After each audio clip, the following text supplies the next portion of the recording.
राधे राधे मेरे प्यारे भाइयों बहनों माताओं व बंधुओं, संस्कार की बातें चैनल में आपका स्वागत है। बंधुओं, आज परिवर्तनी एकादशी के दिन मैं आपको सुना रही हूँ ग्यारस माता की कथा। बंधुओं, जो मनुष्य भी एकादशी के दिन ग्यारस माता अथवा एकादशी माता की कथा को सुनते हैं, भगवान विष्णु उनकी हर मनोकामना शीघ्र पूरी कर देते हैं, क्योंकि एकादशी माता का प्रादुर्भाव स्वयं भगवान विष्णु के अंश से हुआ। बंधुओं, इसलिए भगवान विष्णु ने एकादशी माता को यह वरदान दिया था, जो कोई भी एकादशी के दिन मेरे साथ साथ तुम्हारी पूजा करेगा और तुम्हारा व्रत करेगा, मैं उनके सभी मनोरथ शीघ्र पूरे करूंगा। बंधुओं, इसलिए आज एकादशी के दिन एकादशी माता अथवा ग्यारस माता की कथा को अवश्य सुने। बंधुओं, यदि आपने YouTube चैनल संस्कार की बातें अब तक सब्सक्राइब नहीं किया तो जरूर करें और बेल आइकन दबाना ना भूलें, ताकि आपको हमारी आने वाली सभी वीडियोस की जानकारी सबसे पहले हो सके। बोलो एकादशी माता की जय हो, विष्णु भगवान की जय हो। बंधुओं, कथा को पूरी सुनने के बाद कमेंट बॉक्स में राधे राधे लिखना ना भूलें। एक बार एक राजा के दो बेटियां थी। छोटी बेटी एकादशी का व्रत किया करती थी। हर कोई छोटी बेटी की प्रशंसा किया करता था और बड़ी बहन छोटी बहन से ईर्ष्या करती थी। एक बार पड़ोसी राजा का बेटा बड़ी बेटी को देखने आया, लेकिन उसे बड़ी बेटी की जगह छोटी बेटी पसंद आ गई। राजा की छोटी बेटी अब बड़ी बहन छोटी बहन से और भी चिढ़ने लगती है। वह छोटी बहन को मारने के नए नए तरीके अपनाती रहती है। एक बार वह लड्डू में जहर मिलाकर उसे खिलाने की कोशिश करती है और एक बार वह मटके में जहरीला सांप रखकर छोटी बहन के कमरे में रख देती है। एक बार छोटी बहन को पनघट पर पानी भरने के लिए ले जाती है और धोखे से कुएं में धक्का दे देती है, पर हर बार ग्यारस माता उसे बचा लेती है, क्योंकि वह ग्यारस माता के व्रत किया करती थी। बड़ी बहन बहुत परेशान हो गई कि यह तो किसी भी तरह नहीं मरती। तब एक दिन बड़ी बहन छोटी बहन से बोली, मेरी प्यारी बहन, भगवान ने हम सब की मृत्यु किसी न किसी तरह लिखी है। क्या तुम्हें पता है कि तुम्हारी मृत्यु कैसे होगी? बड़ी बहन बहुत सीधी थी। छोटी बहन बहुत सीधी थी। वह बोली, मेरी मृत्यु मेरे पालतू तोते व तोते के गले में जो हार है उसमें अटकी हुई है। यदि कोई मेरे तोते को मारकर उस हार को लेकर पहन ले तो मैं मूर्छित हो जाऊंगी और फिर उस हार को उतार कर कहीं रख दे तो मैं जीवित हो जाऊंगी। उस रात छोटी बहन अपने पिता के पास गई और बोली, पिताजी, मुझे शक है, यदि मैं मर जाऊं तो आप मुझे जलाना नहीं, आप मुझे हमारे पुराने महल के कुएं के पास झोपड़ी बनाकर खाट पर सुला देना। राजा बोले, बेटी, तुम ऐसा क्यों बोल रही हो? 2-3 दिन बाद तो तुम्हारी शादी है। तब छोटी बेटी बोली, पिताजी, समय का कोई भरोसा नहीं। इस तरह शादी वाला दिन भी आ गया। शादी वाले दिन बड़ी बहन छोटी बहन के पालतू तोते को ढूंढती है, पर वह उसे कहीं नहीं मिलता। तभी दरवाजे पर बारात आ जाती है। वरमाला का कार्य संपन्न हो जाता है। फेरों की रस्म शुरू हो जाती है। उधर बड़ी बहन तोते को ढूंढ लेती है और वह उस तोते को मार देती है। वहीं छोटी बहन के 3.5 फेरे राजकुमार के साथ पूरे हो जाते हैं।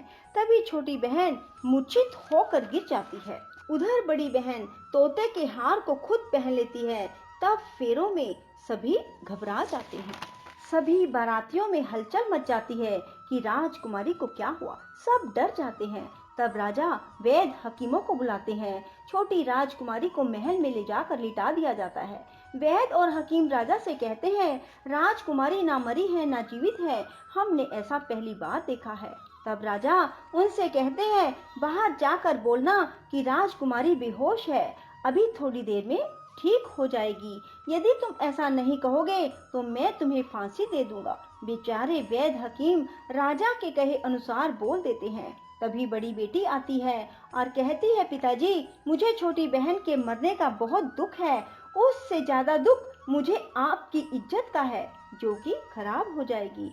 आप ऐसा करो कि मेरी शादी राजकुमार के साथ कर दो, तब सब ठीक हो जाएगा, आपकी इज्जत भी रह जाएगी। तब राजा को यही ठीक लगा और राजा ने छोटी बेटी के कपड़े पहनाकर बड़ी राजकुमारी को फेरों में बिठा दिया। पर राजकुमार ने मना कर दिया, कहा कि यह मेरी पत्नी नहीं है, मेरी पत्नी जब बोलती है तो उसके मुंह से फूल झड़ते हैं। लेकिन सबने समझा बुझाकर उससे 3.5 फेरे लगवा दिए। बड़ी राजकुमारी ससुराल आई तो राजकुमार ना तो उससे बात करते थे, ना उसके हाथ से पानी पीते थे, ना ही उसके हाथ का बनाया हुआ खाना खाते थे। राजकुमार ने मन ही मन सोचा, मैं पता लगा कर रहूंगा कि मेरी पत्नी के साथ क्या हुआ। एक दिन राजकुमार दुखी मन से घोड़े पर बैठकर जा रहे थे कि घोड़ा वहीं जाकर रुका जहां राजकुमारी की अधमरी लाश को रखा गया था। राजकुमार ने मन ही मन सोचा कि घोड़ा यहाँ किस कारण से रुका है, कोई तो वजह है जो यहाँ घोड़ा रुक रहा है। तब राजकुमार घोड़े से उतरकर पुराने महल में गए। वहाँ एक चौकीदार था। राजा ने पूछा, यह महल किसका है? तब चौकीदार ने बताया कि यह महल किसका है। तब राजकुमार समझ गए कि यह पुराना महल तो उसके ससुर का ही है। वहाँ खाट पर कौन सो रहा है? राजकुमार ने चौकीदार से पूछा। तब चौकीदार कहने लगा कि यह राजा की छोटी बेटी है जो शादी वाले दिन अधमरी हो गई थी। तब राजकुमार ने कहा कि यह तो मेरी पत्नी है, इसके साथ मैंने 3.5 फेरे लिए थे। तब राजकुमार ने चौकीदार से कहा, तुम किसी को ना बताना कि मैं यहाँ आया हूँ, मैं तुम्हें मुंह मांगी रकम दूंगा। चौकीदार ने हाँ कर दी और राजकुमार खाट के पास गया और बचे हुए 3.5 फेरे खाट के साथ ले लिए। राजकुमार उस दिन वहीं पर रहा और रात को भी वहीं रहा। छोटी रानी रात को खड़ी हो गई। उसने अपने पास अपने पति को देखा तो वह बहुत रोई। राजकुमार ने पूछा, बड़ी अजीब बात है, तुम शादी वाले दिन मूर्छित क्यों हो गई? तुम्हारे पिता ने मेरी शादी तुम्हारी बड़ी बहन से क्यों करवा दी, जबकि मैंने तुम्हारी बड़ी बहन को स्वीकार भी नहीं किया? तब तुम मुझे पूरी बात बताओ। तुम दिन भर तो मूर्छित थी, अब रात को जीवित कैसे हो गई? इसका भी राज बताओ। तब राजकुमारी ने अपने पति को तोते और हार वाली सारी बात बताई। यह भी बताया कि यह बात मैंने अपनी बड़ी बहन को बताई थी। एक बार मेरी बड़ी बहन ने मुझसे मेरी मृत्यु का उपाय पूछा, तब मैंने उसे पूरी बात बताई। मेरी बड़ी बहन मुझसे बहुत ईर्ष्या करती थी। उसने कई बार मुझे मारने की कोशिश की, पर ग्यारस माता ने मुझे हर बार बचा लिया। यह सब मेरी बड़ी बहन ने किया है। तोते के गले में जो हार था वह मेरी बड़ी बहन दिन में पहन लेती है और रात को उतार देती है, इसीलिए मैं दिन में मूर्छित रहती हूँ और रात को जीवित हो जाती हूँ। यदि वो हार मुझे वापस मिल जाए तो मैं हमेशा के लिए जीवित हो जाऊंगी। कोई बहन भी ऐसा कर सकती है? अब राजकुमार छोटी राजकुमारी के साथ वहीं दिन बिताने लगे। बड़ी रानी ने दासियों को भेजकर पता लगाना चाहा कि आजकल राजकुमार दिन रात कहाँ रहते हैं, पर उसे कोई खबर ना लगी। उधर छोटी रानी गर्भ से हो गई। एक दिन छोटी रानी ने राजकुमार से कहा, मुझे चाहे बेटा हो या बेटी, रात में ही हो, दिन में तो मैं मूर्छित रहती हूँ।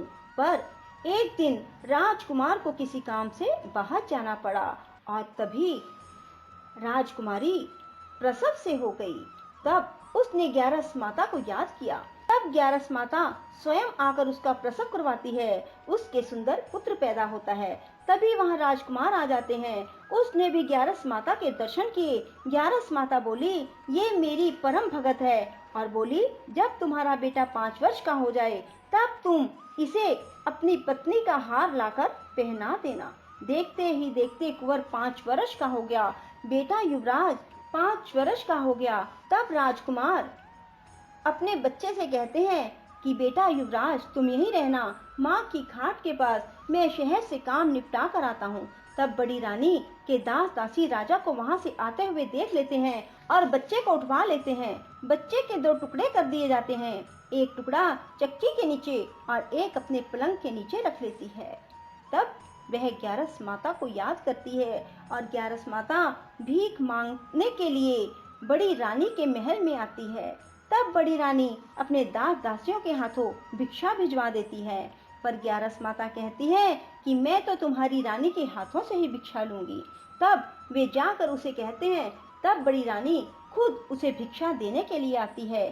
तब ग्यारस माता बिल्ली का रूप बनाकर अंदर जाती है और उसके बच्चे के जो 2 टुकड़े होते हैं उन्हें इकट्ठा जोड़ देती है और उसमें प्राण फूंक देती है और उसे लेकर चली जाती है। राजकुमार कुंवर को लेकर महल में जाते हैं और कहते हैं, रानी, ये बच्चा मेरी दूर के रिश्ते की बहन का है। यदि तुम इसे प्यार से रखोगी तो शायद मेरा दिल भी तुम पर आ जाए। तब बड़ी रानी कुंवर को लाड प्यार से रखती है। तब एक दिन राजकुमार अपने बेटे से कहता है कि तुम अपनी मामी से हार मांग लो, हम ये हार लेकर तुम्हारी माँ के पास चलेंगे, पर ये बात अपनी मामी को मत बताना। कुंवर बोले, मामी मामी, मुझे अपना ये हार दे दो। एक बार तो रानी जवाब दे देती है, पर फिर उसे ये बात याद आती है कि जब राजकुमार ने उसे कहा था कि यदि तुम बच्चे का ध्यान रखोगी तो मेरा दिल तुम पर आ जाएगा। तब बड़ी रानी कुंवर को हार दे देती है। कुंवर उस हार को लेकर अपने पिता को देते हैं। आज हम आपके हाथ का बना हुआ खाना खाएंगे, हम आते हैं, तुम खाना तैयार करो। बड़ी रानी बहुत खुश हो जाती है कि आज मेरे पति मुझसे खुश हैं। तब राजकुमार छोटी रानी के पास जाते हैं। बड़ी रानी उधर बहुत खुश होती है। तब राजकुमार छोटी रानी को वो हार पहना देते हैं और छोटी रानी जीवित हो जाती है और महल में छोटी रानी और बच्चे को लेकर आते हैं और बड़ी रानी को अपने ससुर के यहाँ छोड़ने के लिए चले जाते हैं और उन्हें सारी बात बताते हैं। उसके ससुर भी इस बात में शर्मिंदगी महसूस करते हैं और कहते हैं, ये मेरी परवरिश में ही कुछ ना कुछ कमी रही होगी। और ग्यारस माता की कृपा से छोटी रानी के भाग जाग जाते हैं। हे ग्यारस माता, जैसे आप छोटी बेटी पर प्रसन्न हुई वैसे सब पर होना। कहते सुनते हुंकारा भरते सब पर अपनी कृपा बरसाए रखना। बोलो ग्यारस माता की जय। राधे राधे, जय श्री कृष्णा। बंधुओं, यदि आपको हमारी वीडियो पसंद आए तो इसे लाइक करें और शेयर भी जरूर करें। साथ ही हमारे चैनल को सब्सक्राइब करना ना भूलें।